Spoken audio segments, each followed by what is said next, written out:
Enyindo boji ndio abantu bangi wanabaletwa ku kyebakola buli mutu nasooka mbaka kyakola enyindo nanga lwaki batuwanya tuwakwatira kubamasaka n'obeera Kampala nga bakugamba ekigenda mu maaso nzembeera masakani nasinga pooti yange miliyoni 15 wali ekasana naye omuntu nagezaako omulamu omulumi wange tasobola kulumirirwa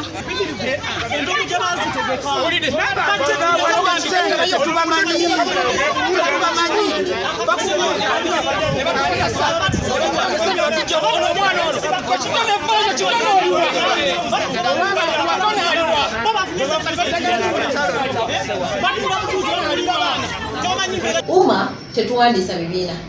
Uma individual yeye wandisa era ensonga lwaki obeera ne kaadi eno nga wonogamba nti mukaabya alina ID ya Uma kitegeeza muyimbi kuba Uma okufuna ID eno olina okuba nga byowaddeyo biraga nti oli muki muyimbi. Kati mu Uma mulimu structures zitya. Uma tulina ba officers bana kale tugambe batano, the chairman, a vice chairman, a secretary, treasurer and PR. Kati ne tutuuka ku ba representatives. Ba representatives tulinamu genres ez'enjawulo, dance hall, hip hop, gospel, Islam, this and that. Then ne tugenda ku regional, east, actually, those are all representations. Kitegeeza Uma is a strong body established with a good structure. Kati mu representations tulinamu gospel representative, and that is Levikson. First and foremost, njagala okwadvisinga abayimbi bonna oba ne bannayuganda bonna, we should always respect our leaders. We should respect our leaders. Levikson yabakulembera, yabarepresenting era mwe mwamuleeta ku Uma platform. Kitegeeza, you should wait for his word. Banange ne sente ezibeekubya ebikonde nze sizirabangako sinaba naziwunyirizaako, tuwulira ziri ku UNCC naye nga zirina okuvaayo zigenda ate ku National Culture Forum. So Uma tenaba wadde oziwunyirizaako bwezi. Kati bwe bawulidde nti Uma is going to receive money on behalf of musicians, awo buli omuntu nange n'agamba nti I'm big in my own what? In my own capacity. Naye the organization is Uma were receiving a sente ezo ezitali za nti kugabira muntu omu, it is for capacity building. As we are told, it's for capacity building.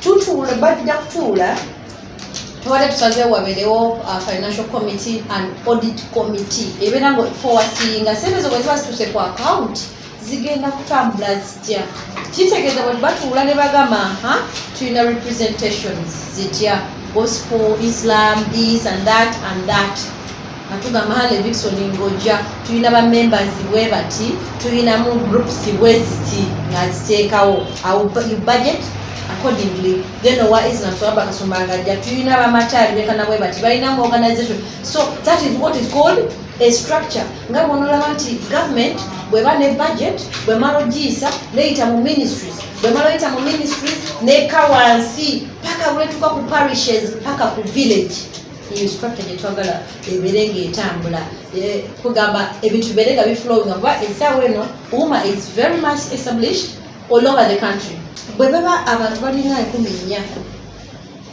gamina like over 400 million oluze baba bafuna teteme esente ezo zebeekubira nga bagamye nti ozigabanye muloza buli omwana bafuna beekubinya bebeekubire ngumi so first know what you're fighting for.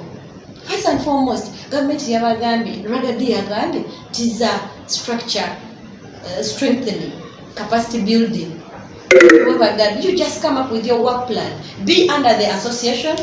When organization you come up with a work plan, submit to the association.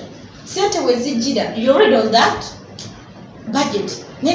Alright, tuli powered by Sozo Properties. Sozo Properties bagula ebintu ebikozeeko ebyomu nyumba, restaurants, gym, saloon, properties nga amayumba n'amataka saako n'emmotoka nga bikyali mu mbeera nnungi basanga bakireka Kamuli Road n'ennamba z'essimu nga woozaba ku Facebook Sozo Properties obeera bafunye bulungi nnyo. Omukyala Mariam Massa, mukyala muyimbi, mukyala muzadde aliwo nnyo ku lw'abaana zayamba abaana mu nteekateeka ez'enjawulo munonyeko ku Facebook page ye Mariam Music, YouTube Mariam for Children atere ebintu birenga kutambula bulungi nnyo. Mbanjulira abaziwa and Sons. Ziwa and Sons ba suppliers bebikozesebwa mu kisenge okuli blankets, pillow, bed cover, amasuuka, towel, mosquito nets ez'omulembe, closets, omugende engoye, ironing boards n'ebigwa mu kkowa eryo. So gwe essomero, ddwaliro, NGO, hotel osobola okubeera nga obanoonyaako ku Mukwana Arcade oba basobola okubeera nga bakudelivaringira ekyo ky'oyagala mu budde bwennyini ate okulaba ng'otambula bulungi n'omulembe. Ennamba z'essimu nga woozirabawo saako ku social media platforms zaabwe ez'enjawulo Ziwa and Sons